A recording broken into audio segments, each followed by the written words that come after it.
All right, let's talk about functions and relations. A relation is exactly what it sounds like. It's a relationship between two different things.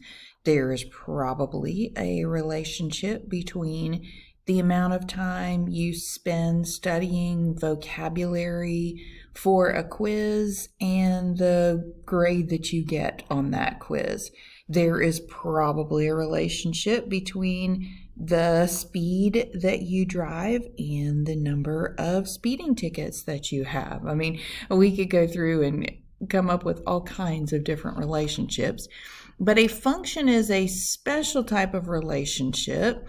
It is a relation that has no two x values the same. Now, it can have two y values the same, but it can't have two x values the same. So we can express a relationship as just a set of ordered pairs. And so our relation here is going to be expressed as ordered pairs, x and y values. When we talk about the x value, we refer to the domain. So if we're looking back at our x values here, -2, 1/2, 3, those would be our domain values.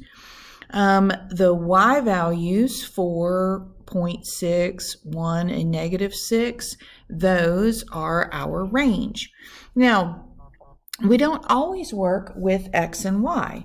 Maybe you're talking about the population with respect to the time. In that case, you would probably have a p and a t instead of an x and a y. And so for that reason, another way to express domain and range is that domain is always associated with the input value or the independent variable. Range is associated with the output value or the dependent variable. So, does the population in Savannah depend on what year it is, or does what year it is depend on the population in Savannah? Well, we're not time travelers. We don't get to set the calendar. We don't get to set the clock. So the population is going to depend on the year. So the time would be the independent variable, the input value, the domain. And the population would be the dependent variable, the output value, the range. So as we mentioned, your function is just a relationship where no two x values are the same, and we could say y is a function of x. All right, so if we look at this relation, is it a function? Well, no, because remember that in a function, you can't have two x values that are the same. Perfectly fine to have two y values the same, but we can't have two 3's there, so no, that's not a function. All right, let's look at some other ones. All right, so look at this first one. Is this an example of a function? Well, yes, because every type of donut is different. Those are our x values. Perfectly fine for my y values to be the same. All right, look at the next one. Is the next one a function? Yes, because every single x value is different. There are no two x values the same. All right, what if we have a graph? Well, there's a fast, easy test that we can use to determine if the graph represents a function or not, and that is the vertical line test. All right, here's how the vertical line test works. If you can draw vertical lines, and each time you hit your graph in no more than one spot, then it's a function. So we were able to draw lines there, vertical lines, and hit our graph in no more than one spot. So yes, it's a function. But look at the next one. For the next one, if I draw a vertical line, I hit my graph right there and right there and right there and right there and right there and right there. Obviously, I'm hitting it in more than one spot, so that would not be a function. All right, how does the vertical line test work? Well, what it looks for is two x values that are the same. Because if you draw a vertical line and you hit your graph in more than one spot, let's just pick two of those. If you'll notice, those x values would be the same. And so that's what the vertical line test is looking for. Now, function notation, we typically will write y equals f of x, which also can be read as y is a function of x, where again, x is our input, our domain, our independent variable, and y, which is the same thing as f of x, is our range, our output, our dependent variable. All right, so if we're looking at f of x is equal to x squared plus 3x minus 4, and they say find f of 2, what do they want us to do? Well, they want us to put 2 in the place of that x right there. So that means that we're going to come put 2 in the place of this x and in the place of this x as well. All right, so if we put 2 in the place of x, that'd be 2 squared is 4 plus 6 minus 4. So we'll end up with 6 for f of 2. All right, let's try f of negative 1. What does f of negative 1 tell me to do?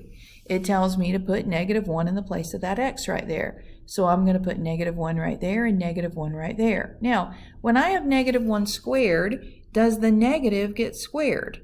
Or is the negative on the outside of parentheses? Because that will totally change my answer. Well, they told me to put negative 1 in the place of x, and the whole x value is being squared, so that negative gets squared as well. So negative 1 squared plus 3 times negative 1 minus 4 is going to give us negative 6. All right, what if they don't give us a number? What if they give us a letter? Well, same idea. We're just going to put a in the place of x. So if we put a in the place of x, we would have a squared plus 3a minus 4. So whatever they give me, I mean, they could give me f of triangle right here, and I'd put a triangle in the place of x. They could give me f of smiley face, and I'd put a smiley face in the place of x. Whatever they give me, I'm going to plug in. So for this next one, it says f of a plus h. Okay, well, we're going to put a plus h in the place of x. So again, our formula is x squared plus 3x minus 4, so just put a plus h in the place of each of those x's. All right, what does a plus h squared actually mean? Well, it means a plus h times a plus h. So we're going to FOIL that out. So a plus h times a plus h, we would have a times a is a squared, a times h is h times a is and h times h is h squared. All right, then we're going to distribute our 3, so 3 times a would be 3a, and 3 times h would be 3h, and then we've still got our minus 4. All right, so the only like terms that we have that we can combine are just the two AH's. So AH plus AH is 2AH, and so that's what f of a plus h would be. All right, so the next thing they give me looks kind of strange.